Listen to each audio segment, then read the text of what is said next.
புதிய கல்விக் கொள்கையில இப்ப பணம் தர்றதில்ல, அது எடுத்துக்கிட்டா தான் பணம் தரணும் அப்படின்னு அந்த ஸ்கீம் என்இபியை ஒத்துக்கிட்டா தான் அந்த ஸ்கீம். என்இபி நமக்கு வேண்டாம் நம்ம நினைச்சோம்னாக்க அந்த ஃபண்டை நம்ம எடுத்துக்காம வேற வகையில பண்ணலாம். என்னை பொறுத்த வரைக்கும் ஒரு மொழியை கட்டாயப்படுத்தக்கூடாது. அது விருப்பு வெறுப்பு இருப்பவர்களுக்கு யாரை வேணா விருப்பம் இருக்கவர்கள் அவர்கள் படிக்கட்டும். யாரையும் தடை செய்யக்கூடாது. ஒருத்தர் யாராவது ஒரு மொழியை படிக்க வேண்டும் என்றால் ஒரு மொழியை படிக்க வேண்டும். ஆனால் கட்டாயமாக இந்தியை படிக்க வேண்டும் என்று சொல்வதை என்னால் ஏற்றுக்கொள்ள முடியாது.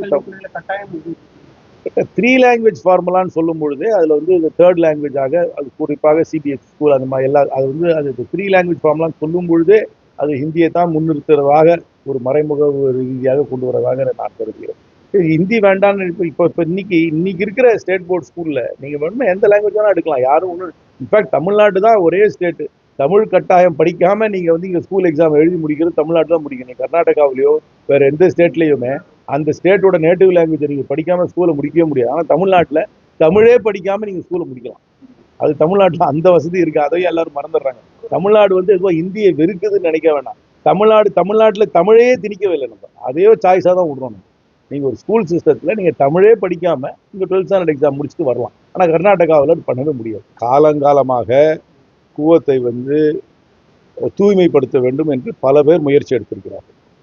இது இப்போ புதுசாக கேட்கறது இல்லை. நீங்கள் ஒரு 20 வருஷத்துக்கு முன்னாடி நீங்கள் பார்த்தீங்கன்னா கூட கூவத்தை தூய்மைப்படுத்த வேண்டும் என்று சொல்கிறார். இப்பொழுது அண்மையில் 2-3 நாட்களுக்கு முன்பாக சென்னையுடைய மேயர் அவர்கள் அவங்க ஒரு கவுன்சில் கூட்டத்தில் சொல்லியிருக்கிறாங்க 750 கோடி ரூபா ஒதுக்கியிருக்காங்க. இதில் 529 கோடி நாங்கள் ஏற்கனவே செலவு பண்ணிட்டோம் சொல்கிறோம்.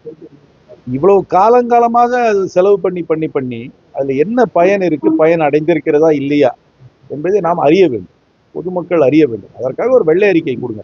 உங்களுடைய செலவை மட்டும் நீங்க சொல்லாதீங்க. இதுவரைக்கும் என்னென்ன திட்டங்கள் அமல்படுத்தப்பட்டிருக்கிறது, அந்த திட்டங்கள் எல்லாம் வெற்றி அடைந்திருக்கிறதா இல்லை தோல்வி அடைந்திருக்கிறதா, தோல்வி அடைந்தால் என்ன காரணத்துக்காக தோல்வி அடைந்திருக்கிறது, இனிமேல் என்ன செய்ய வேண்டும் என்பது முழுமையாக நம்ம உணர்ந்து வேணும். வரிப்பணத்துல தான் இது செய்யறாங்க. வரிப்பணத்துல இவ்வளவு நாளா செஞ்சு பூவம் ஒரு அந்த முயற்சியில நம்ம வெற்றி அடைஞ்சதாக நான் இன்னும் கருதவில்லை. என்ன காரணம் என்று தெரிந்து கொள்ள வேண்டும் என்பதற்காக வெள்ளையறிக்கை கண்டிப்பாக வரவேற்கத்தக்கது. முதல்வர் வெளிநாட்டுக்கு செல்ல வேண்டும், அங்கே முதலீட்டாளர்களை சந்திக்க வேண்டும். இது என்னை பொறுத்த வரைக்கும் ஒரு ஆண்டுக்கு 2 முறையாவது தமிழ்நாட்டின் முதல்வர் யாராக இருந்தாலும் அவர்கள் வெளிநாட்டுக்கு செல்ல வேண்டும். குறிப்பாக இந்த முதல்வர் அவர் ஆட்சி பீடத்திலே அமர்ந்த பின்னரில் இருந்து ஒரு 3-4 முறை வெளிநாட்டுக்கு சென்றிருக்கிறார். என்னை பொறுத்தவரைக்கும் நல்ல முயற்சி. எப்படி அது கவர்மெண்ட் தான் அந்த ஸ்டாட்டிஸ்டிக்ஸை கொடுக்க முடியும். எனக்கு அந்த ஸ்பெசிஃபிக் ஸ்டாட்டிஸ்டிக்ஸ் தெரியாது. ஆனால் நிச்சயமா இன்வெஸ்ட்மெண்ட் வருது. இன்வெஸ்ட்மெண்ட் வரலன்னு எப்படி சொல்ல முடியும்? இன்வெஸ்ட்மெண்ட் வருது. அந்த இன்வெஸ்ட்மெண்ட் மூலமாக எத்தனை பேருக்கு புதிதாக வேலை கிடைத்திருக்கின்ற புள்ளி விவரத்தை அரசாங்கம் தான் தர வேண்டும்.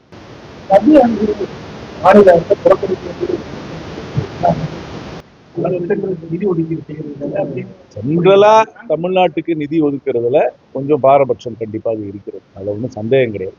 நீங்களே பார்த்தீங்கன்னா எய்ம்ஸ் சொல்லியிருக்கிறாங்க. ஆனால் எய்ம்ஸுக்கு அவங்க ஃபண்டு ஒன்றும் கொடுக்கல. அது ஜப்பான்ல அப்புறம் கடன் வாங்கி கொடுக்குறேன்னு அது அப்படிதான் சொல்றாங்க. நிறைய ஸ்கீம் அனௌன்ஸ் பண்றாங்க, ஆனால் ஸ்கீமுக்கு ஃபண்டு கொடுக்கறது இல்லை. அது யதார்த்த உண்மைதான். ரயில்வேக்கே நீங்க பார்த்தீங்கன்னா இன்ட்ரம் பட்ஜெட்ல சொன்னதுக்கும் நம்மளுடைய பொது பட்ஜெட்ல சொன்னதுக்கும் பெரிய கேப் இருக்கு. அதனால இது யதார்த்த ஒன்று. எல்லா புள்ளிவரும் என் கையில் இப்போ இல்லை. ஆனால் நிச்சயமாக அவர்கள் ஒரு அறிவிக்கைக்கும் அதுக்கு நிதி ஒதுக்குறதுக்கும் நிச்சயமாக ஒரு கேப் இருக்கு. செய்திகளை உடனுக்குடனும் துல்லியமாகவும் தெரிந்து கொள்ள சப்ஸ்கிரைப் பண்ணுங்க.